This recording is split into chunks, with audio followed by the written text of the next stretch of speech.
Uttarakhand board परीक्षा 2016 में पूछे गए दीर्घ उत्तरीय प्रश्नों की बात करेंगे जो कि 6 नंबर में पूछा गया था, जिसको 120 शब्दों में लिखना होता है, लॉन्ग में होता है। लगातार ये उत्तराखंड बोर्ड सीरीज है जिसमें मैं आपको 2011 से लेकर 2015 तक के सॉल्यूशन बता चुका हूं और वो आप डिस्क्रिप्शन में देख सकते हैं। आज 2016 जिसमें कौन कौन से क्वेश्चंस पूछे गए हैं, इन सब की तैयारी आपको करनी है। आंसर कैसे लिखना है उसके साथ कुछ क्वेश्चन ऐसे होते हैं जो रिपीटेड है, जैसे ये वाला पहला क्वेश्चन, उपभोक्ता के साम्य को उदासीनता वक्र विश्लेषण के द्वारा समझाइए। एक क्वेश्चन 2011, 2014 लगातार पूछा जा चुका है और आने वाले सालों में भी, यानी कि 17, 18, 19, 20 में भी कई बार पूछा जा चुका है। तो इस क्वेश्चन को तो हम 100% क्या कर लीजिए, अपने दिमाग में बैठा लीजिए, रट लीजिए, जो करना है, लेकिन इसको पढ़ना जरूर है।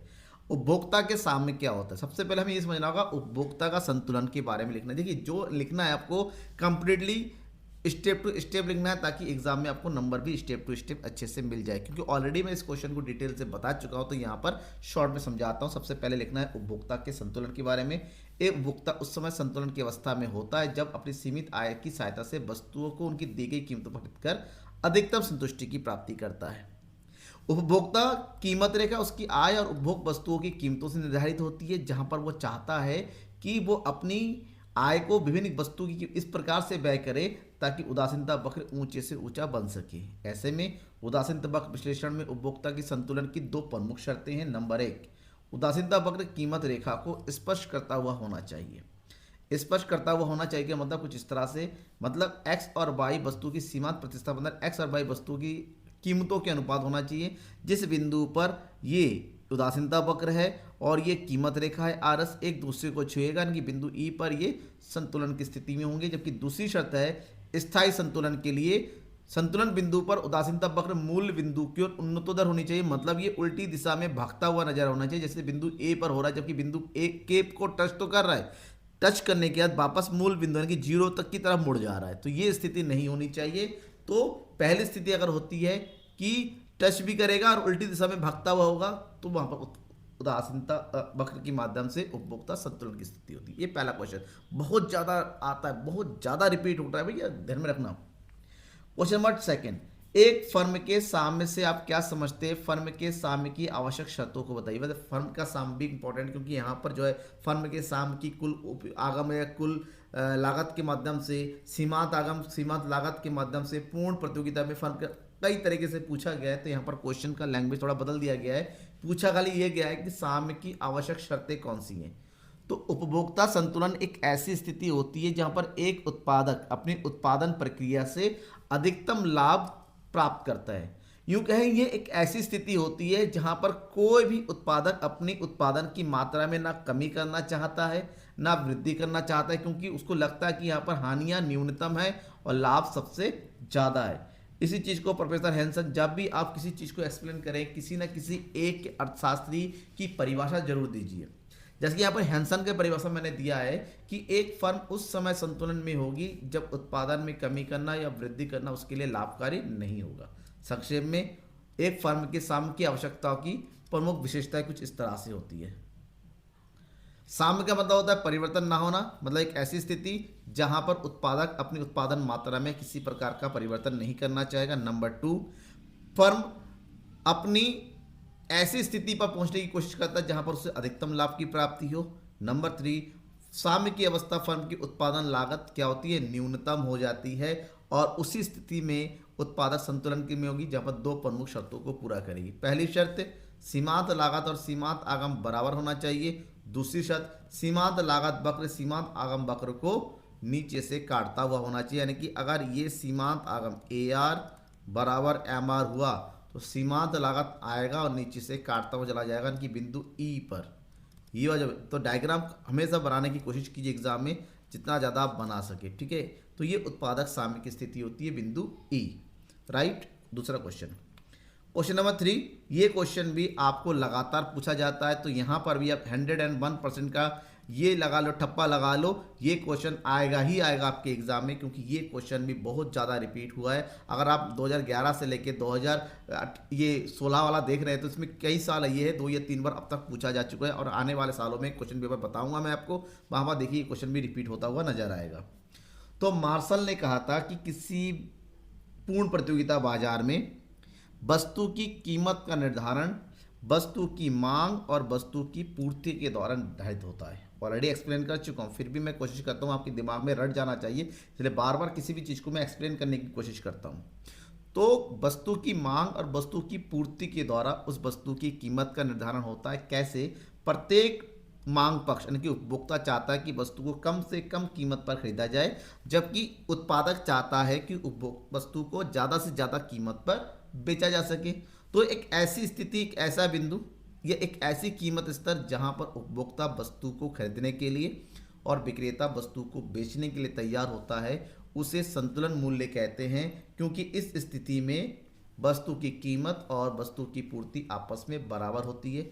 बिड टेबल एंड डायग्राम आपको रिप्रेजेंट करना है। तो टेबल में देखिए, जब वस्तु की कीमत 6 है, क्योंकि कीमत बढ़ रही है तो मांग कम होगी, वहीं पर पूर्ति बढ़ेगी क्योंकि विक्रेता चाहता ज़्यादा कीमत पर ज़्यादा बेचना और उपभोक्ता चाहता ज़्यादा कीमत पर कम खरीदना।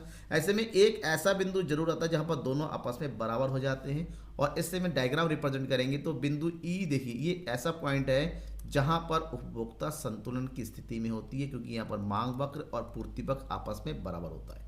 ओके, समझ में आ गया? डाउट होता है तो कमेंट बॉक्स आपके लिए है, कमेंट बॉक्स में डाउट को जरूर पूछिएगा। क्वेश्चन नंबर 4 2016 में जो पूछा गया था, एकाधिकार एवं, ये क्वेश्चन रिपीट नहीं हुआ क्योंकि ये पहले क्वेश्चन में एकाधिकार अल्पाधिकार सभी में अंतर पूछा गया था। यहाँ पर केवल एकाधिकार और अल्पाधिकार में अंतर पूछा गया, नया क्वेश्चन है क्योंकि इससे पहले ये क्वेश्चन नहीं पूछा गया है। तो यहाँ पर क्वेश्चन है कि एकाधिकार और अल्पाधिकार में क्या अंतर है। प्रमुख अंतर बताइए। नंबर 1, एकाधिकार में वस्तु का केवल एक ही विक्रेता होता है, जबकि अल्पाधिकार में एक से अधिक लेकिन कम विक्रेता होते हैं। राइट। नंबर 2, एकाधिकार में वस्तु का कोई निकटतम प्रतिस्थापन नहीं होता है, जबकि अल्पाधिकार में वस्तु सारी निकटतम प्रतिस्थापन वाली ही होती है। नंबर 3, फर्मों का प्रवेश पूरी तरीके से प्रतिबंधित होता है। अल्पाधिकार में फर्मों का प्रवेश कठिन होता है बहुत ज़्यादा, लेकिन प्रतिबंधित नहीं हो सकता। अगर बाजार में टिक सकते हो, पहले से मौजूद जितने भी फर्म हैं, खिलाड़ी, उनको टक्कर दे सकते हो, भाई आओ, आपका स्वागत है। पॉइंट नंबर 4, फर्म का कीमत पर पूरी तरीके से नियंत्रण होता है एकाधिकार में, क्योंकि एकाधिकारी ही वस्तु की कीमत का निर्धारण करता है, जबकि अल्पाधिकार में फर्म की कीमत का सीमित नियंत्रण होता है, ये बाजार के अधीन होता है। पॉइंट नंबर 4, बिक्री लागत नहीं होती, ना के बराबर होती है, जबकि अल्पाधिकार में बिक्री लागतें बहुत ज़्यादा होती है, क्योंकि कुछ ही फर्म होती है, हर कोई बाजार में ज़्यादा से ज़्यादा अपना कब्जा करना चाहता है, तो ऐसे में बिक्री लागतें उनकी ज़्यादा होती है। ऐसे में बिक्री लागत नहीं होती, इसका मतलब यहाँ पर कोई किसी प्रकार का प्रतियोगिता नहीं पाई जाती, क्योंकि एक ही विक्रेता क्या कंपटीशन करेगा, अपने आप में सब कुछ होता है। जबकि अल्पाधिकार में गलाकाट प्रतियोगिता की स्थिति होती है। क्वेश्चन नंबर 5, और ये समष्टि अर्थशास्त्र और न्यूमेरिकल क्वेश्चन है, क्वेश्चन 6 नंबर में। एक्चुअल में इस क्वेश्चन में करना कुछ नहीं, बिल्कुल इजी क्वेश्चन आया था, हलवा क्वेश्चन अगर समझ में आए तो। पूछा गया है व्यय योग सकल राष्ट्रीय आय की गणना कीजिए।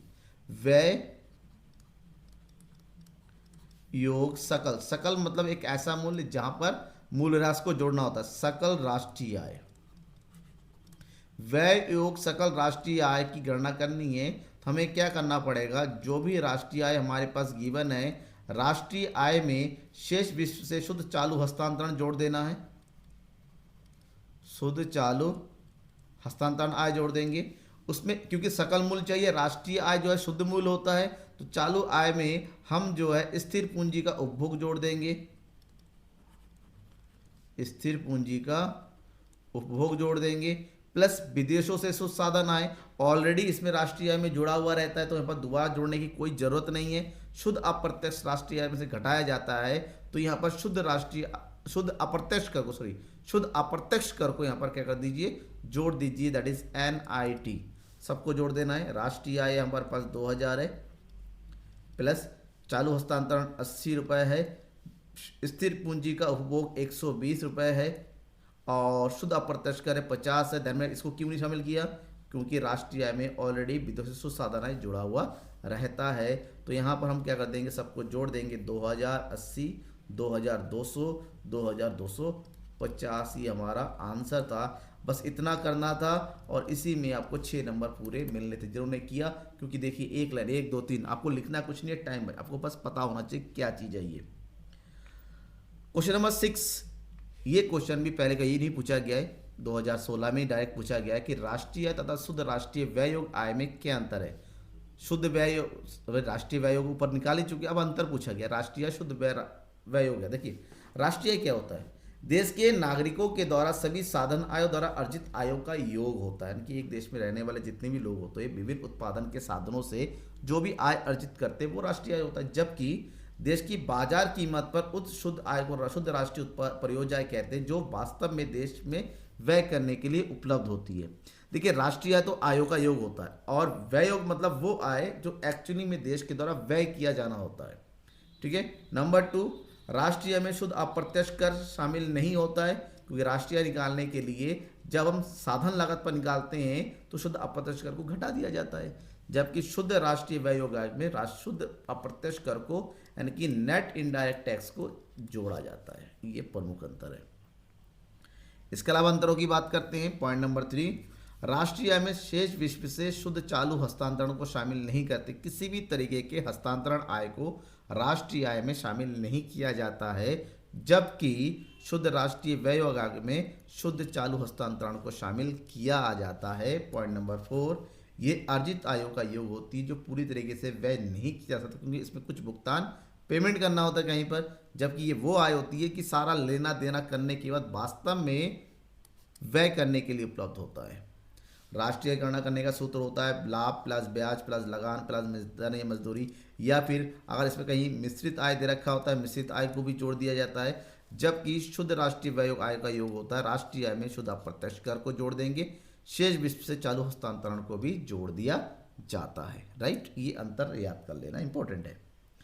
क्वेश्चन नंबर 7, ये भी रिपीटेड क्वेश्चन है, कई बार रिपीट हो चुका है। यहाँ पर भारतीय रिजर्व बैंक के प्रमुख कार्यों का वर्णन कीजिए। देखिए भारतीय रिजर्व बैंक के प्रमुख कार्यों की बात करें या फिर रिजर्व बैंक केंद्रीय बैंक के रूप में भारतीय रिजर्व बैंक के कार्य किए, ये केंद्रीय बैंक के कार्य की बात करें, सब एक ही चीज़ है, क्योंकि भारतीय रिजर्व बैंक भारत का केंद्रीय बैंक है।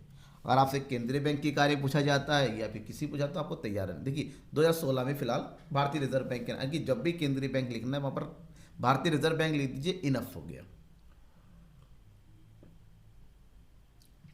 तो फिर आंसर क्या है? 6 नंबर क्वेश्चन है, तो 5 या 6 पॉइंट डिटेल से लिख दीजिए। पहला है नोटों का निर्गमन।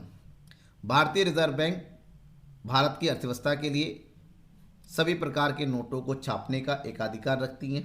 केवल 1 रुपए के नोट को छोड़ के बाकी सारे नोट जो है रिजर्व बैंक द्वारा छापे जाते हैं। अब बात आती है 1 रुपए का नोट कौन छापता है? देश की वित्त मंत्रालय के द्वारा। भारतीय रिजर्व बैंक सरकार के बैंकर के रूप में कार्य करती हैं। सरकार को वित्तीय सलाह चाहिए, सरकार के पास पैसा जमा करना होता है, सरकार के पैसे को ट्रांसफर करना होता है, सब कुछ आरबीआई के द्वारा किया जाता है।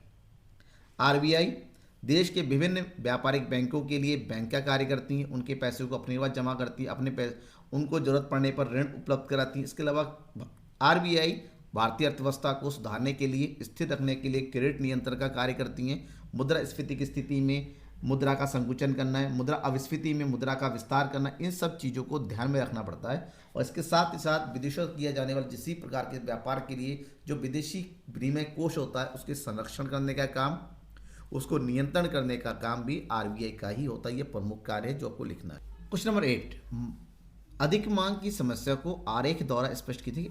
अधिक मांग को हम अतिरेक मांग या अत्यधिक मांग, इंग्लिश में इसको एक्सेस डिमांड बोल सकते हैं। ये इसको स्फीतिक अंतराल के नाम से भी जाना सकता है। ये अर्थव्यवस्था की एक ऐसी स्थिति होती है जहाँ पर अर्थव्यवस्था में सामूहिक मांग अर्थव्यवस्था की सामूहिक पूर्ति की तुलना में ज़्यादा होती है। मतलब एक ऐसी स्थिति जहाँ पर aggregate demand is greater than aggregate supply.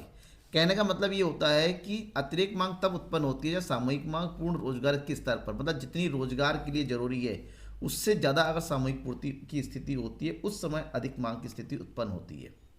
ऐसे में अतिरिक्त मांग ये दर्शाता है कि सामूहिक मांग पूर्ण रोजगार के लिए आवश्यक सामूहिक पूर्ति से ज़्यादा है। कहने का मतलब है अगर किसी भी अर्थव्यवस्था में सामूहिक पूर्ति 100 लोगों की है, वहीं पर मांग अगर 120 लोगों की होती है, तो ऐसे में 20 लोगों की मांग ज़्यादा होती है। इसी को एक्सेस डिमांड कहते हैं। मान लीजिए ये वाला पॉइंट है, ये ई एग्रीगेट डिमांड यहाँ होना चाहिए, तभी एग्रीगेट डिमांड और एग्रीगेट सप्लाई आपस में बराबर होगा। लेकिन एक्चुअल में ये होगा कि एग्रीगेट डिमांड यानी कि सामूहिक पूर्ति में कोई परिवर्तन नहीं हो रहा है, सामूहिक मांग ज़्यादा हो जाती है। तो ऐसे में जितनी मांग ज़्यादा होती है उसी को हम क्या बोलते हैं? अधिक मांग की स्थिति कहते हैं। ऐसे में अधिक मांग हमेशा अर्थव्यवस्था में स्फीतिक अंतराल को लेके आता है, और स्फीतिक अंतराल होने से अर्थव्यवस्था में बढ़ती है महंगाई, मतलब चीज़ों के दाम बढ़ते चले जाते हैं, राइट। ये लिखिएगा, आपको पूरे नंबर मिल जाएंगे। इसके अलावा आपको नेक्स्ट क्लास जानना है 2017 2018 लगातार जानना है, 2023 तक के सारे लॉन्ग क्वेश्चन जानने ताकि आप तैयारी कर सकें, तो सब्सक्राइब कर लीजिए अभी चैनल को, बेल आइकन को दबा दीजिए, जैसे ही नया न्यू ईयर का, ये दूसरे साल का आप अपलोड हो जाएगा, आपको नोटिफिकेशन मिल जाएगा। Thank you and bye.